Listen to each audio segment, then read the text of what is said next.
Joe Orth and I are starting a podcast. What should we call it? Hey, don't pick on me. You know why? Because this is why. Let's see what he says. The Joe Show?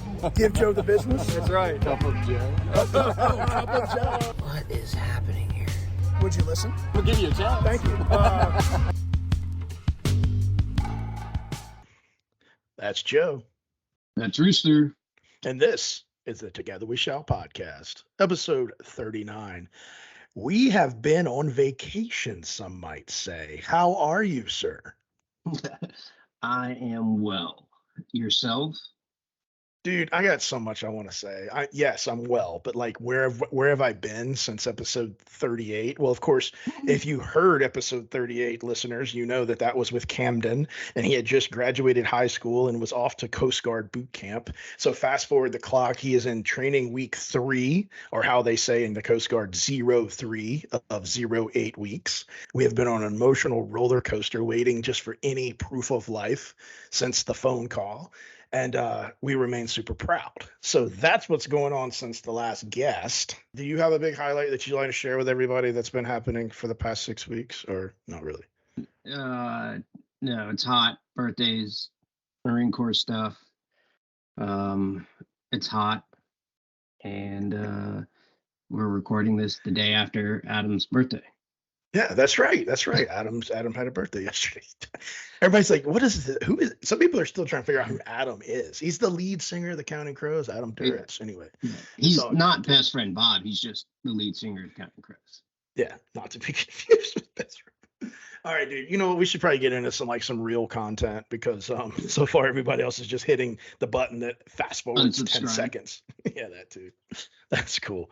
Well, so far to date, we have always had a guest on that you or I have known personally, have had a relationship with. And in this case, I think we have an anomaly in the sense that this is our first guest of 39 episodes that you and I don't know. I met her briefly and listened to her speak at an event in Colorado, and I was moved by what she was sharing in the sense that I think it's something that our audience, or at least a large portion of our audience, can really benefit from hearing about, and we're going to get into that. Makenna, how are you? Hi, I'm doing great. I'm currently painting with my daughter right now as we speak, so just mitigating that as we'll talk, but I'm doing good. Just awesome. Surviving the heat wave Joe was talking about, right? That came through here too. I'm over here in Utah, and it's just started cooling down again. Yeah, for sure. She got ahead of my follow-up question, which is like, where are you physically located? She just kind of told us, maybe she'll elaborate. And why do you think, although you kind of heard a little bit a minute ago, you're on the Together We Shall podcast? Yeah. So I am in Utah.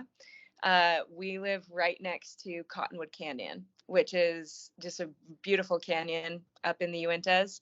And so it's really nice training up here. I'm a professional runner for ASICS, and not sure if you mentioned that actually. No, not yet. Nope. Yeah. Everybody's on the edge of their seat. Who is this lady? Yeah, right.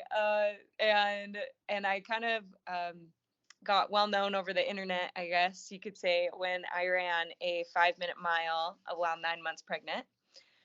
So a lot of people kind of figured out who I was there. And so now I just had my second child 4 months ago, and I'm getting back into training.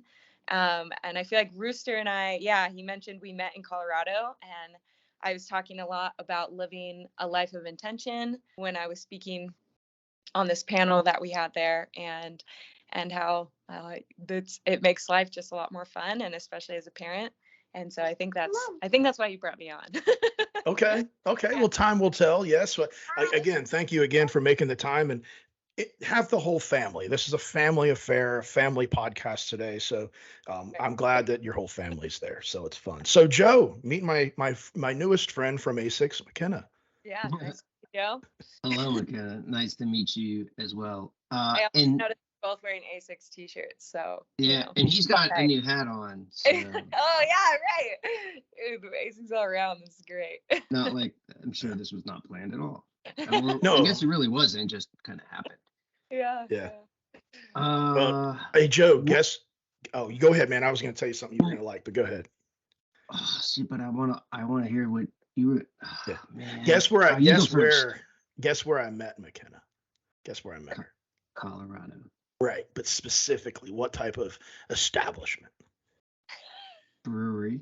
It was a brewery. Ladies and gentlemen, welcome to Miller Time. It's that part of the show, because I am thirsty, where we invite you to grab your favorite beverage and stay hydrated, whether it's water, Kool-Aid, or this fantastic cup that has Camden's name on it, and I don't know what's in it. I asked Lori to prepare something for the show, so I have no idea what this is. So while I figure that out, McKenna, what are you drinking?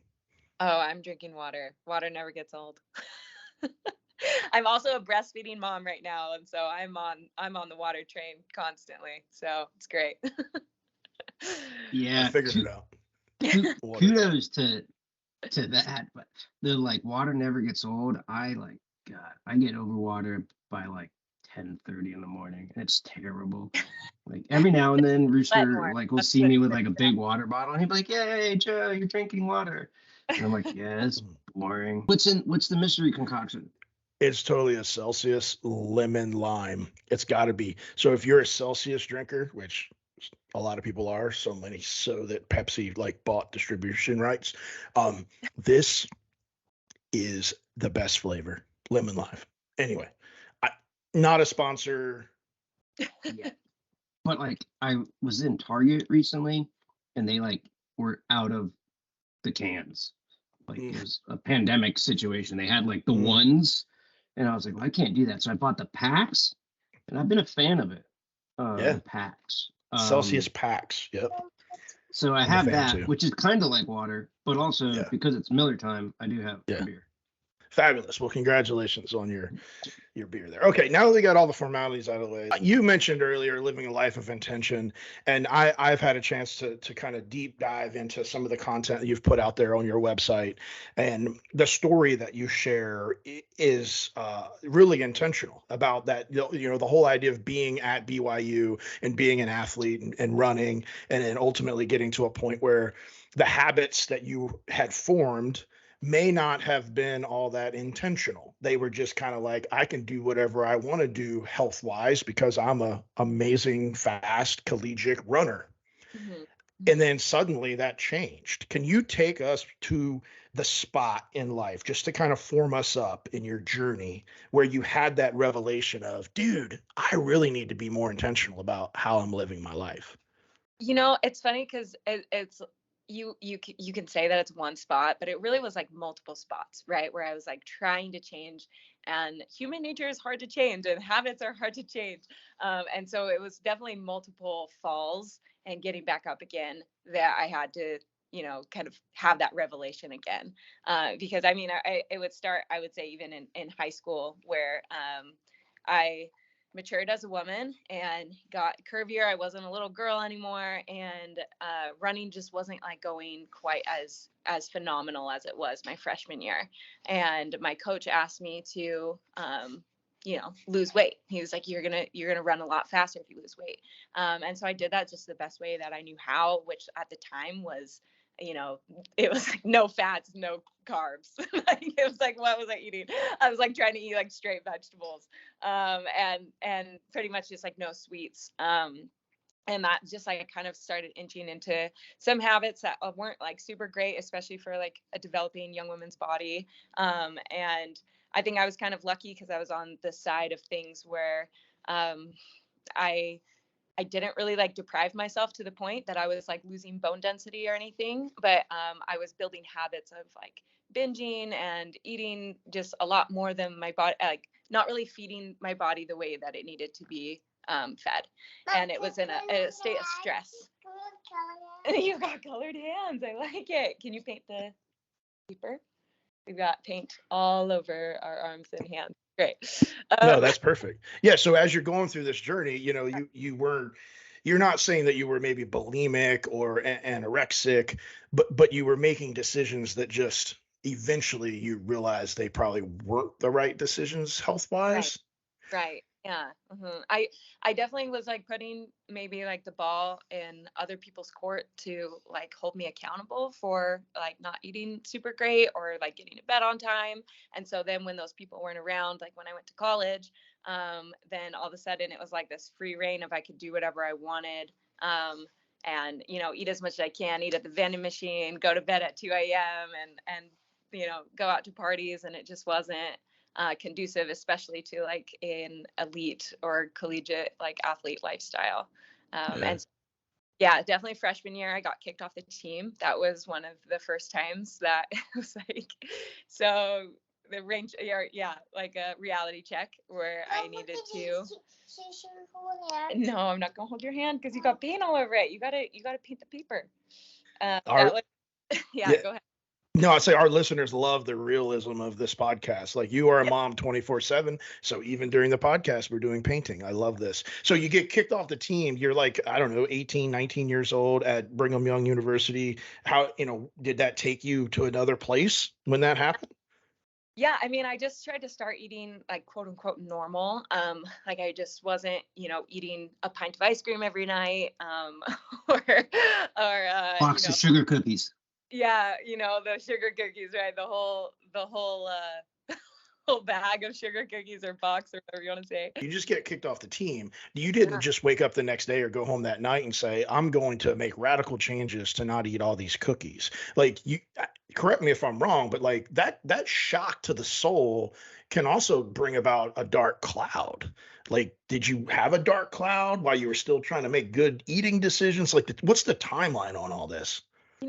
Like, okay, so it's really nuanced because I feel like I also did have a very like good relationship with my sense of like self-worth. Just like the way my mom brought me up, she would always, like be like, it doesn't matter how skinny you are, what you look like, or like what you're eating, like we all enjoy food and just things like that. That when things like this happened, where I was like, oh, I need to eat healthier, I wasn't like eating healthier or like depriving myself out of a sense of like hatred, which I think a lot of like eating disorders do happen in that way. Wow, yeah. You are painted. Okay, no, that's a great point. Yeah, you've really framed that up well. Right. How the psychology of it all and the self-esteem and self-image aspect of it can lead you down this road. That's not where you were. Right. I was just like, I think like there's a lot of like habits that will naturally form because you're human. And like, of course, like your body is like engineered to want mac and cheese. Like mac and cheese or they have engineered it to make you want it. You know what I mean? Like, of course, it's really good. And so I think I was able to like come to those spots and be like, okay, like I need to like put myself in a different position or a different place. And so when I went home for the summer, like I wasn't in the same environment. And so I was able to make different decisions, which is like, I think another thing that is looking back and looking forward, I've like really tried to implement is that your environment is a really big deal of getting things done. And what you surround yourself with and how easy your choices are makes a big difference rather than like relying on discipline. So I think running track and field in general is one of those harder ones that like, it's hard to do, I would imagine. Obviously, I have no experience in that. But like you said, after the 2 a.m. nights and the parties, it's like, I don't want to say a football or a baseball player that can go out there and kind of like hide in the background, perhaps, maybe not throw as hard or hit as hard. But like when you're at a track and there's a guy or a girl like, Makenna, you're 6 minutes slower today. It's like, yeah, right.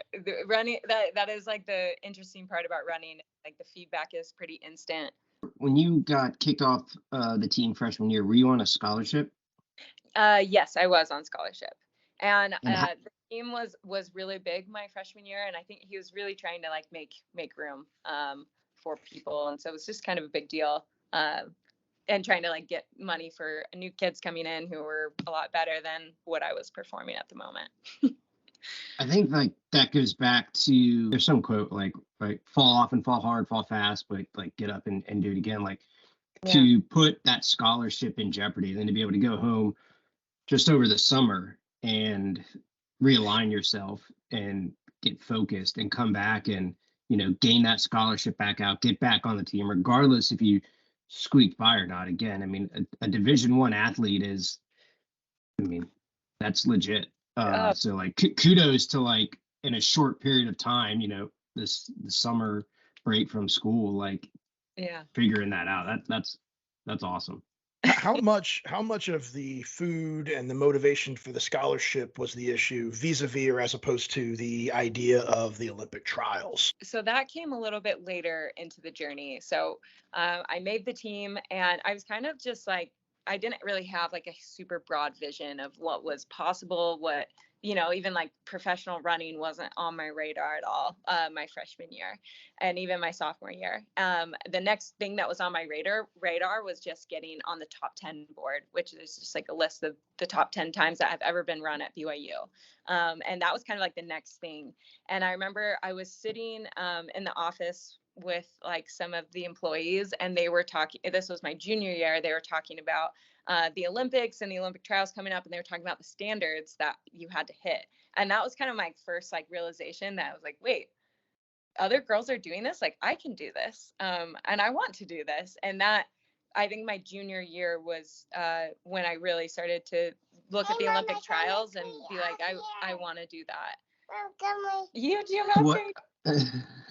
what I think we should take a brief break from talking about Olympic trials and find out what this young lady's name is with the purple hand.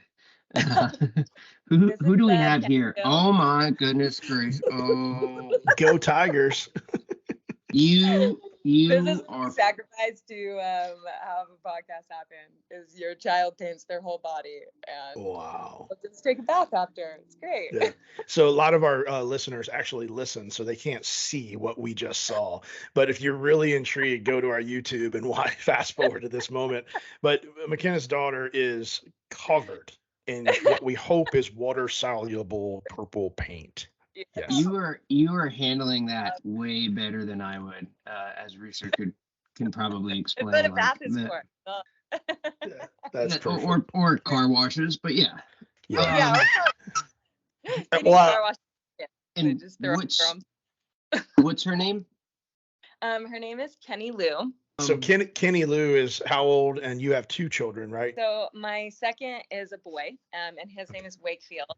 That's right. And Lou is 2.5 years old, and then Wakefield is 4 months old.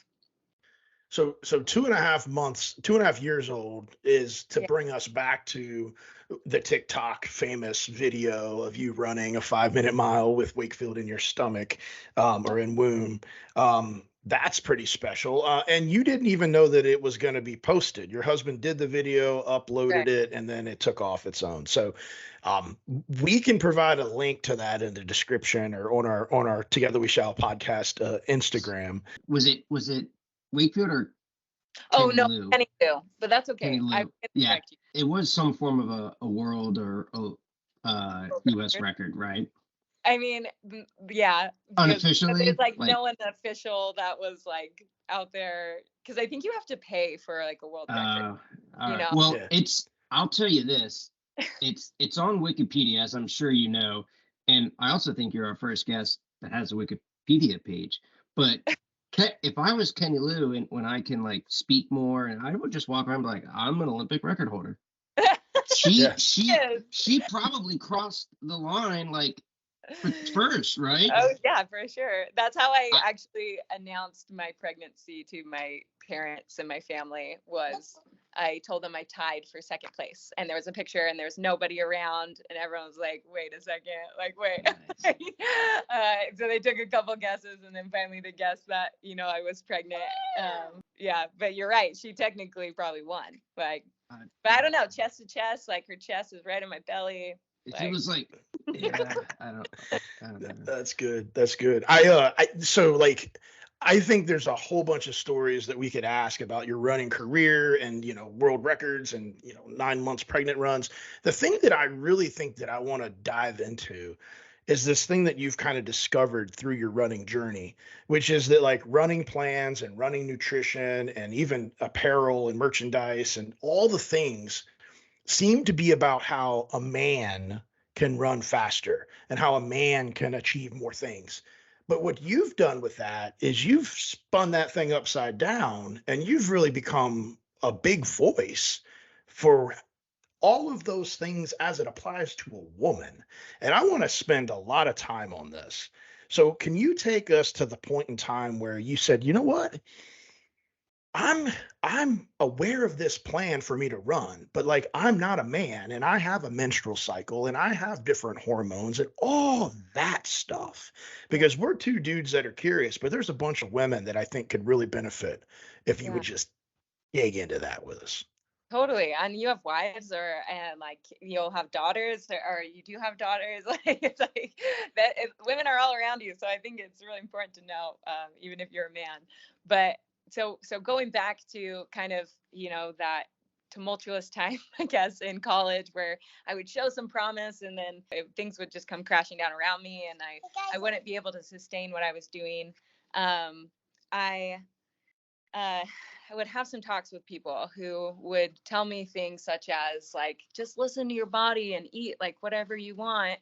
And, that's how I work. And these were all men. And like, and they ended up eating like things that were good for them and didn't like gain a ton of weight or whatever. And I felt like I couldn't, eat something without like gaining 5 or 10 pounds.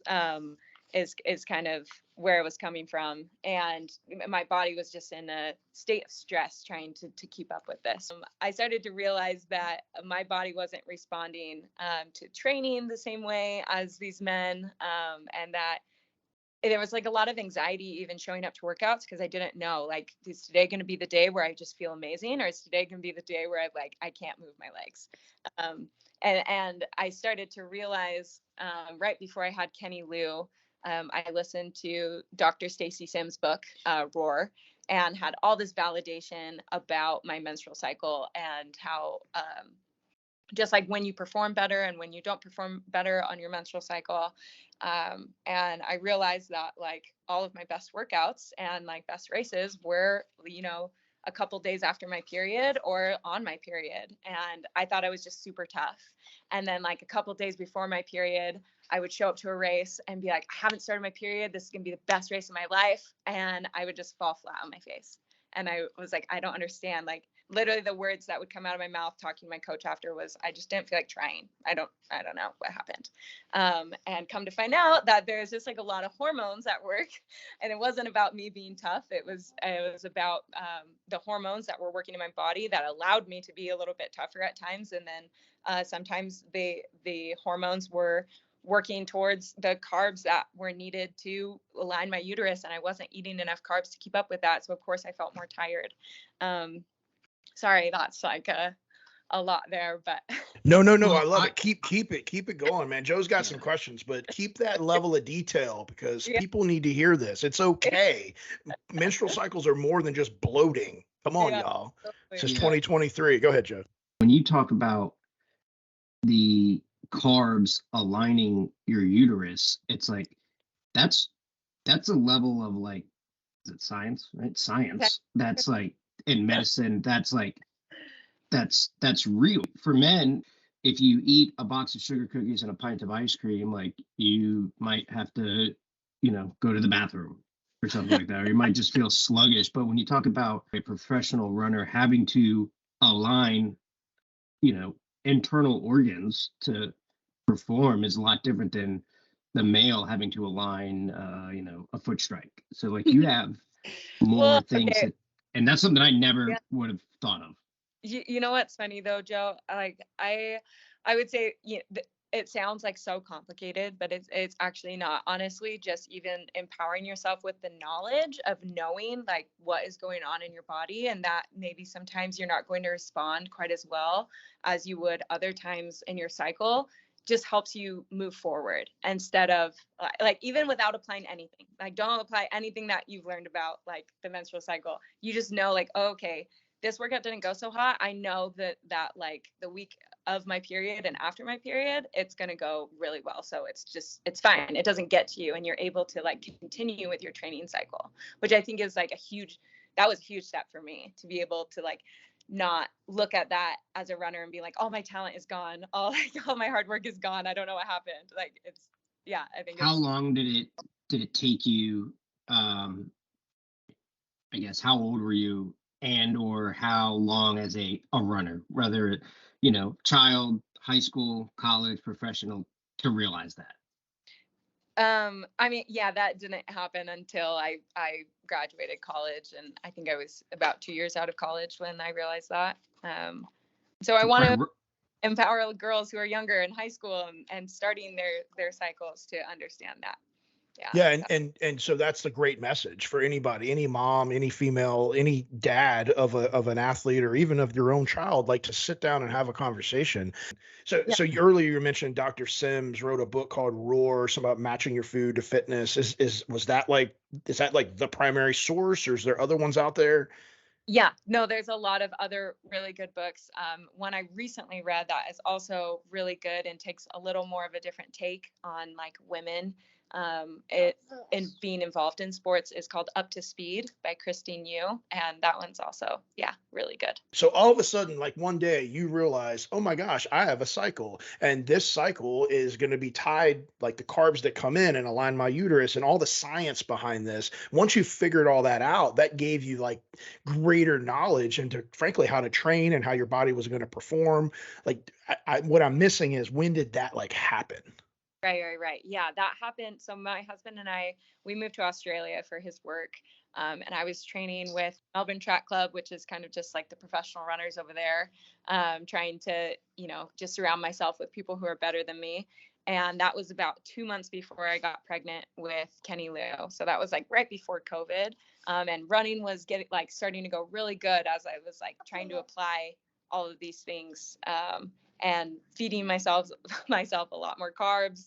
And so I actually just started to feel good with really good energy. Which is a great point, because everything we're talking about here doesn't necessarily have to just be about improving your mile time or going forth in an Olympic trial. Like, we're talking about the science that is understanding the woman's anatomy and the associated cycles as it applies to energy in life and thriving in life. Yeah, no, for sure. Women just do better on carbs, and that's like a huge message that I realize people don't. Like, it's funny, you get in your own circle and you realize, or you think that everyone understands the same thing that you understand. And you're like, yeah, everyone knows that like you should be eating carbs. And then I like would go speak with like other women, I call it collegiate women.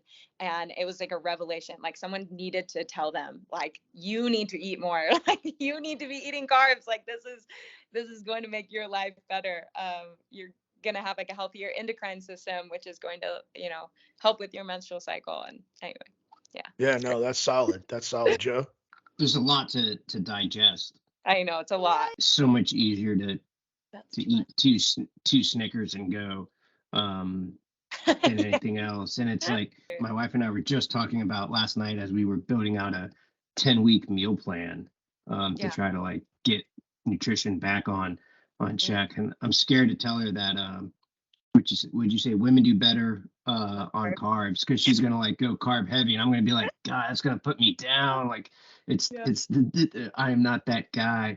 Well, the other thing you have to look at with carbs is it's not just like Snickers and like like I don't know, French fries, but like potatoes and rice and pasta and like all those like whole grains are just, women need that. And it's not just like the carbs, it's also I think the fiber.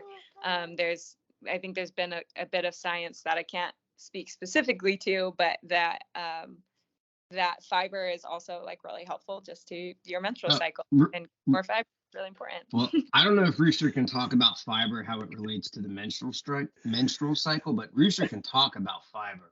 Yeah, so let me, dude, I can go. So give me the 30 seconds. He might have a tortilla in his back pocket right now. Yeah, dude, I literally just talked to Briley this morning, 30-second version on fiber. But the point is that like when we grew up, it was fat, carbs, and protein, and nobody ever talked about fiber ever. And then this Atkins diet thing came along, and you weren't supposed to have any carbs, I think is what that one said, and all these different things. And so the Western diet just doesn't have fiber.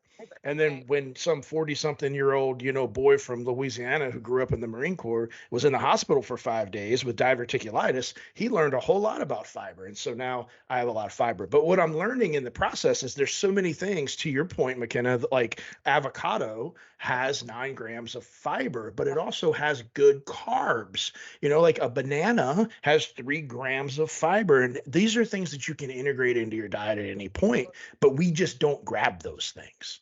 Yeah, right. No, totally. And I'm all about easy access and like, trust me, I am like the laziest cook ever. Like always like preparing everything on Sunday so that I don't have to do anything during the week, or just grabbing what, like, I don't really like cook. I really just like put things together, put it in the microwave or whatnot, So I like to take everything you're saying and also tie it into all the caregivers that tune into our podcast. There's so many across the country who spend their every day caring for someone who may not otherwise be able to kind of care for themselves. And what happens in that journey is they love their person they care for so much that they sometimes sacrifice their own health. So I would ask you, like, what are some easy hacks that you might have picked up on in the nutrition, fitness space that maybe you can offer them that maybe they haven't considered? Too much, baby. We're just dumping paint over here. That's a great question, especially when like you're caring for someone else. Like I get that total dependency, having, someone who's under 6 months old. Like it's like you can't leave them pretty much anywhere unless they're sleeping. Obviously it's a little bit different with people who are caregiving for years on end. I just have so much respect for them. I would say I like to keep things forefront in my fridge that like I want to be eating and want to be looking at. So if something is like maybe something I grab too often, like a chocolate bar that I want there, but I don't want to be like looking at it all the time because I'll eat the whole chocolate bar. I like put it more towards like the back of the fridge so that I grab like the fruit and let's say the potatoes that were like from last night first. That's a really good one. Like that might seem like, no, of course, just whatever you see, but to actually intentionally put those things front of fridge, like that's a great tip. Yeah. What else? Yeah. Because I'm all about, like I had kind of mentioned before, creating like an environment where the decisions are just easier for you. I'm really into that. Where it's not like I don't eat things that are maybe like quote unquote unhealthy, but I just have to go out and get them and make like more of an effort. Whereas like in my home, I'm trying to like create this environment that I'm a huge potatoes and rice person. We actually are gluten free, which not everyone's gluten free. I think gluten is totally fine. I'm not saying that's like healthy or not healthy, but potatoes and rice, we just like always have a ton of that cooked so that we can just like grab it and then like throw it on top of a bed of spinach and then add a meat that you just like heat up. I usually, just anytime I do take the effort to cook, I always over prepare. Like I never cook what we need for just then. Like I always need leftovers so you can eat it for lunch the next day or dinner the next day. That's another good one. Like this idea of having the rice and having the potatoes and over making more than you need for dinner, having that standing by in the fridge, front of fridge, and then throwing, like you said, spinach. But what are some other things that you could easily combine with rice and with potatoes? Right, like carrots, bell peppers. I'm a huge fan of the kitchen scissors. I don't even like take out a knife. I just chop up the bell peppers with my scissors. Yeah. I don't even cook them. Like I like just like them fresh. And then So when you do these things, you're not reaching for the leftovers that may have been, I don't know, maybe a fast food thing or reheating the pizza from last night or all these types of things. At the same time, you're not reaching for a quick lunch. You're tapping into these intentionally thought out leftovers. Yeah, I mean, like, it doesn't seem like that intentional, but it is, I guess.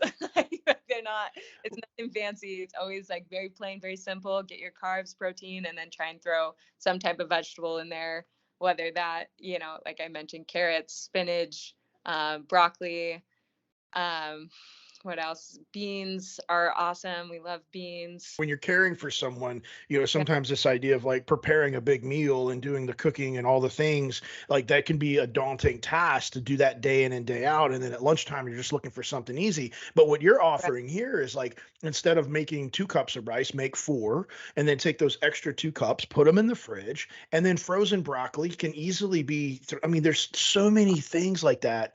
And suddenly we're eating healthy lunches and not, you know, going above and beyond to like create big meal plans. Totally. I like that. Joe, you're into the meal plan space. Like, how are you reacting to some of this? Clean Eats is a company. I'm not sure if you're familiar. It's like Yeah. Paleo Meals, Factor, and all those other ones out there. But there's a local Clean Eats. I mean, they're national, but we have one here, and it's easy. And for my wife and I, like, I mean, it comes down to, you know, $5 a meal for our lunch, and it's easy. You take it out and you warm it up, and I don't have to like think about it. I know like it has, and when you order it, it tells you have calories, carbs, fat, proteins, fiber. It tells you, so like you can pick based on if you want a like high protein lunch on, and then you want a low, you can do it, and it's easy. It's great. I love it. But what I like, same with Clean Eats, right? Like that, you get it fresh. We get them on Sundays, put them in the fridge, and that's our lunch for the week.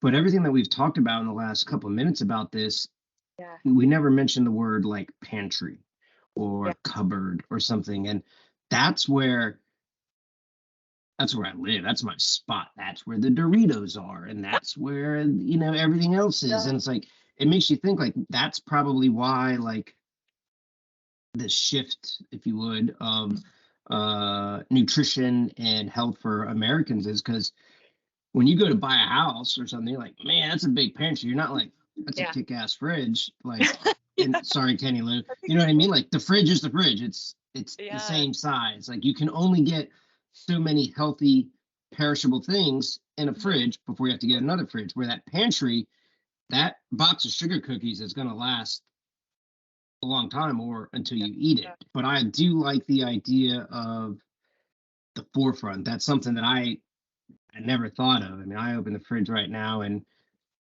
outside the kids stuff, like, everything's just in there and it's neat, but it's not neat in terms of what I want to eat or should eat first. And like probably the worst thing in our fridge is cheese. But like, I don't know. But I'm curious. We have some Wisconsin listeners. Cheese is great. I will not have that conversation. It was close. Rooster shoved a wet cheese curd into my mouth one day after running a handful of miles in really hot temperature, and he thought that I would enjoy it. And I did not enjoy it at all. In fact, it made me quite angry. And sorry. Hey, deep breath, bro. Deep breath. Okay. But the fried ones we had later that day were good. Yeah, okay. They were. I bet they were. And talking about like the carbs specifically and aligning that to your menstrual cycle, and then potatoes and rice specifically, because I feel like that is a podcast in its own right. Whatever you call it, a white potato or sweet potato, brown rice versus white rice. Like all what? Just all of it. You eat all of it? You don't? Perfect. All of it. Okay. Yeah. You didn't help me at all. No, she's not discriminating against the rices, man. Rice and potatoes for all. That's great. Yeah. But I mean, you do like notice, like I do feel fuller on like brown rice versus white rice. But I love white rice. Like I still include that in there as well. Potatoes, honestly, I feel the same for all of them. And I think they are nutritionally, like people like to say sweet potatoes are healthier or something, but I disagree with that completely. I just think potatoes are just awesome. They're like they have prebiotic, like, which is just like, again, back to that fiber comment, like it's just great for your gut. You're very close to Idaho too, so like if you don't like potatoes, they're probably gonna like kick you out. Yeah, right. Right. Look at Joe, a geography guy. That was good. Dutch. It's their southern friend. Yeah. I know, dude, but like, you know how it is though. Whenever you're from the East Coast, it's like it's all those states. It's like all of them. They're like all out there. You got the flyover states, and then you have the Cascade Mountains, and eventually you're in Washington. Like that's the elementary way of looking at it. Rooster and I went to Idaho or Utah once, Utah. and it was very cold, and I didn't really appreciate it. It does get cold. I loved it. Yeah, I loved mean, it. it was 48 hours in January, but like, I don't know. I mean, like, you fell down just walking because it was ice everywhere. Like, the big man picked me back up. Big football player, dude, former football player. He just reached down and just picked me back up. He's like, keep walking. I'm like, wow, that was, but yeah, it was beautiful, dude. Salt Lake City, Utah is beautiful, man. When we went downtown and I went for a jog that morning, I ran all through the temple. What is it? What's the holy? What's Salt Lake Temple? Yeah. What is it called? What's it called? It's the Salt Lake Temple. It's just... Oh, gosh, man, I could feel like the peace and like the spirituality of that place just by walking around. Man, it was. I feel like there's two times in my life, I guess, or traveling experience within the United States where I felt like the air was good. And I felt like Utah was a good one, and then Wisconsin. Like, I was like, man, this is that like dome where you fly over, like there's the mountains, and then you're like in like a bowl rather of Salt Lake was awesome. Like, yeah, that was definitely beautiful. You looking at her? Should we look? Yeah, I am. I'm like, dude, oh. My gosh, man, this is wild. I don't ever advocate I gotta for take people a to like picture. watch our podcast, but like this is the one, people. If you're not watching this, you are. Yeah, dude. No, she wants me to paint my body as well, so she's getting a little bummed. Oh gosh. Okay. Well, I mean, we don't want to stand in the way of that. So maybe. Okay. So how about this then? If you had a room full right now of 12 to 15-year-old girls, there's 1,000 of them. Like, what is the message from you to them? The message that women need to hear more often is that that you are enough, and that the things that we experience and the things that we do like in this life are to just like enrich our lives and to help us feel more fulfilled, to challenge us and to like help us grow. And I would say you're not having to prove your self-worth. I just feel like women are constantly being tried to prove their self-worth and how they look and what they're doing. And I would say that that's just not the way to live. The way to live is to challenge yourself and to grow, and to feel fulfilled from growing. Enjoy the body that you're living in, because that's your body. It's great. Yeah, that's solid. That's good. That's a great message. And too often than not, you're right. There's so many other messages that are just all throughout the airwaves that are constantly providing self-doubt and this idea that like you don't measure up. And then, from 12 to 15, a lot of things are happening in life and you're going through a lot of new changes. And then 15, 18 to 21, we're wrapping up high school, we're getting into college. Like, does your message change to a group of women that are 15 to 21? Changing just in the sense that to focus maybe more on, how they're giving back to the community, and that you don't have to be this self-martyr as you start, approaching these years of being a wife or a mother, or maybe you decide not to do either of those things. But I feel like that's kind of the thing that starts happening towards the early 20s. You start to see, women aren't playing in the pool, or women are the ones that sit on the beach and they're not out playing. I think that I want to be an example of, that Kenny Lou sees her mom still enjoying all the activities with her. And, even if I gain a little bit of weight or what I have sun damage, I'm still going to be in my bathing suit, on the beach, because this life is to be enjoyed. And it's just not about what you look like. And too often, women are just pigeonholed, I think, into, their self-worth being about just what they look like and not enjoying the activities that they should be enjoying. So then the same question, you're playing along really well here. Thank you. I love these messages. I think they're powerful, and that's why I'm continuing to pull the string. Like the same message to a group of 30 to 45-year-olds. So women that are in their 30s and some into their 40s, maybe even upper 20s, who for their journey, they have become victim to the you're not worthy, to the you don't measure up, to the you're not a guy. This is a guy's world. Like, what do you have for them to empower them to break out of these chains? you know what? I think for them as well, like, it's going back to that age of like 12 to 15 with that. It's like, hey, remember like when you were this age and like the things that you wanted and the things that like, sorry, you told me you're gonna make me emotional. You're gonna go into this, but it's okay. Do not apologize for emotions. That's the quickest way to get in trouble on this podcast. Emotions are great. But yeah, that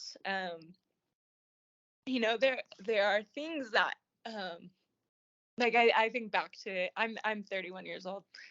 So, you know, thinking back to like my 12 or 15-year-old self, like I still get really excited about insects and jumping in the ocean, and you know, all the animals and going to the zoo. And I think when you start to get into those later years, and children have this excitement and passion. Okay, I will. 1 second. That is really when you know, you come alive again, is finding what you're excited about, and to stop focusing on aging. And it's great. It's great to age gracefully. I think, you know, I try to take care of myself, but I'm a lot more focused on the things that make me excited, and the things that, like we talked about, are going to help me live like intentionally, so that I feel better in the body that I'm living in, and that I can, you know, take care of my kids and have fun with them and bring the same joy and excitement to their lives. Those are beautiful messages. Thank you. Because I think too often in the journey, man or woman, I think too many humans can get caught up in forgetting what makes them excited. I mean, we, many people I know have traveled through mental health challenges, mental health issues, all however you want to describe it. Like, health is health, but when it comes to the mental side of things, it can be dark, it can be tough, and to escape out of it, sometimes there's no magic pill for that. But some of the stuff you're pointing to, though, is to remember what made you excited when you were 12. Like, that's huge. I think that's so important. Yeah, for everybody. I can't open it because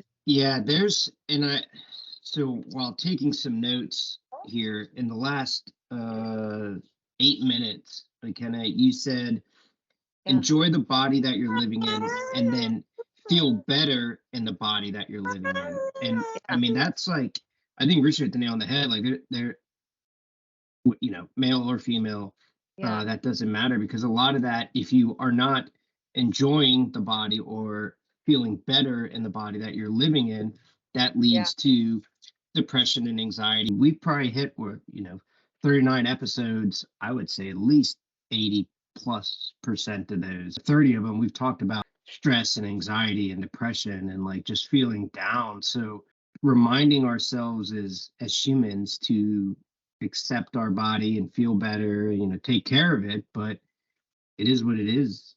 You know, in the end, it is hard. Like, we struggle with that. I dare I say, like, social media impacts that. But you know what I mean? Like, you can get on, pick a platform, and you're just looking at like people, and it's like just gorgeous humans. It's like, God, you need to eat a box of sugar cookies. And it can get upsetting, for sure. I mean, I'm a 38-year-old man who's, in the last, like I said, probably 8 years, has like decreased in fitness and nutrition, and like had a roller coaster of weight gains and back downs, and it's hard. Like, 8 minutes, like the mantra and the mindset of like loving your body and embracing it and like enjoying life to its fullest is what matters. You know, trying not to get paint on your nose and eyes while you're wiping tears away. I was waiting for that, like, one moment to be like, and just a streak of paint. Streak is going to happen. So one of my thought on kind of what you were saying, Joe, is just back to the name of your guys' podcast, like Together We Shall.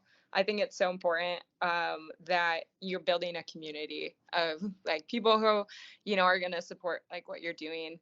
That's something I've definitely learned through running, that like you're only you're only as good as the community that like you've surrounded yourself with, and like the type of energy that other people can bring for you, and like you're not feeling that energy, and the type of, you know, like maybe you get to eat a box of sugar cookies together. Like that is just so much better than like eating it by yourself.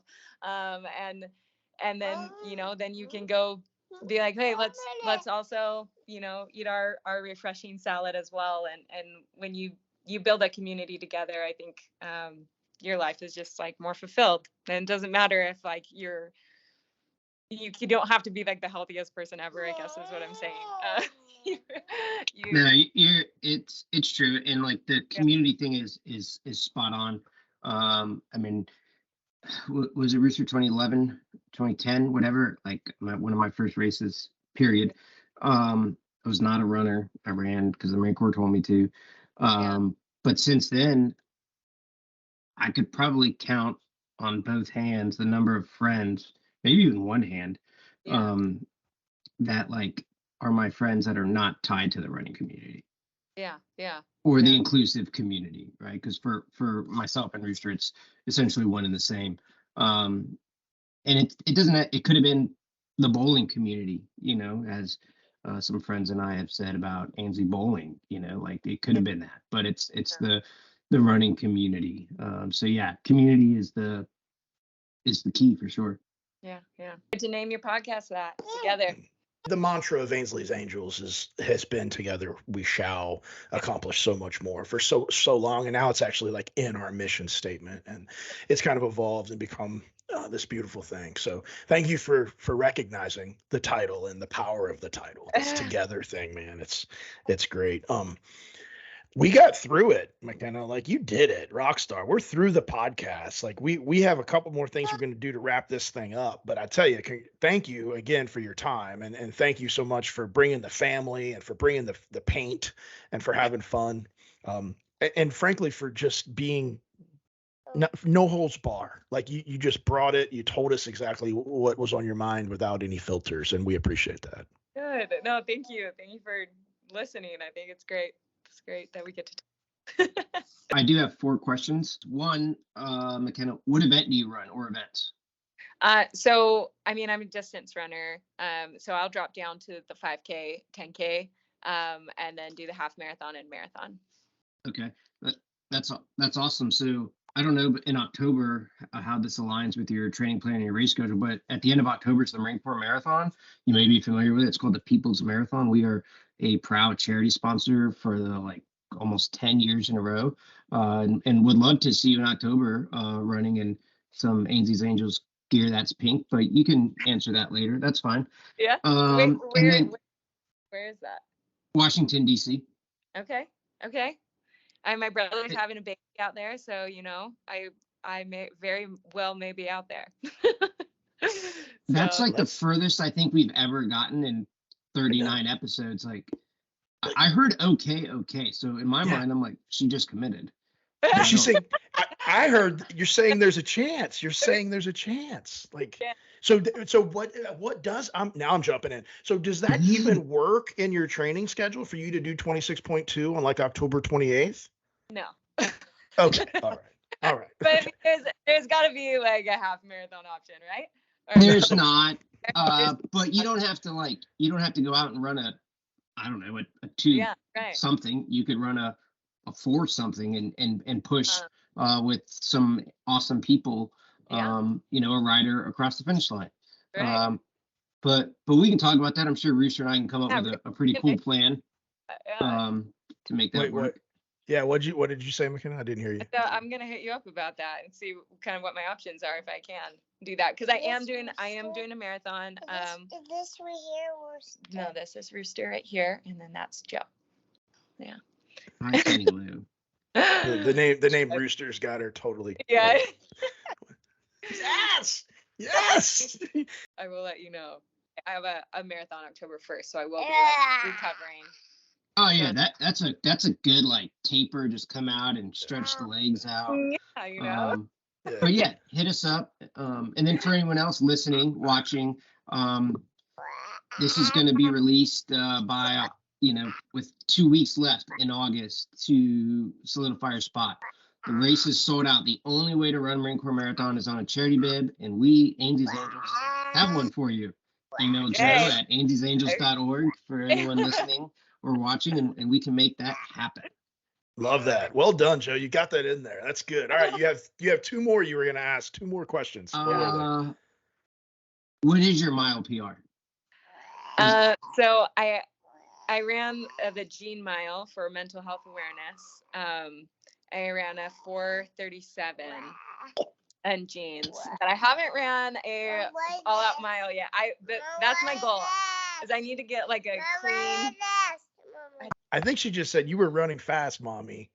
I think that's what I heard. Well, my goal is this next year, before my next kid, I'll do a clean all-out mile. Guys, I'm not a mom. So we really know what my time is. I'm not a mom. You're not what? She says I'm not a mom. Not a mom. No, No, not yet. not You yet. got at least 42 years, 36 something. Because Rooster and I, with a friend of ours, have been working on like getting our mile times down and working through this. And it's like, 5 minutes or in change of running with Kenny Lou at 9 months is mind blowing. And then you drop the hammer with jeans. That's a whole nother story. Like I can't even run probably double that with like a burrito in my stomach, let alone in jeans or a child. That's crazy. And that's it now. Those are my questions. Those are your questions. Those are good questions. Awesome. No, that's good. Kenny Lou, do you have any questions for us? Have any questions for them? No. She thinks that you guys are asking her to run, but Okay, you don't have to run. No. we just get. I ran 2 miles today, and that was about 1.8 too far. Yeah, that's funny. So, Makenna, as we wrap this thing up, what we like to do is just ask our guests to leave the audience with something. You've already given us so many kernels of knowledge. What do you want to leave the listeners with? That character, like how you make people feel, I just think that's so much more important than like what we're accomplishing. Like you don't have to be like an elite athlete to be kind to the person next to you. I'm just so into being kind. When I was little, my mom sat me down because there was some bullying that had been happening at school, and she looked at me and she said, like, were you being mean at all? And I was like, no, I wasn't being mean. I wasn't being mean. And then she looked at me. I could tell she was getting this like thing in her eyes. She was like, are you beautiful? And I was like, yes, I am. Like, you tell me I'm beautiful. And she was like, well, she's like, does that make you better than anyone else? And I was like, no. I realized like that it just doesn't matter like if you know how you look or the accomplishments that you have, like how fast you are, whatever, like that you are on the varsity team, that being kind just trumps everything. And that people just want to know like how you make them feel. And I just think that's really important. You know what? I got enough. He's in charge. We're done. This was good. Yeah, we're done here. The structure of this building has reached its capacity. Find your people, and if they make you feel sexy, even better.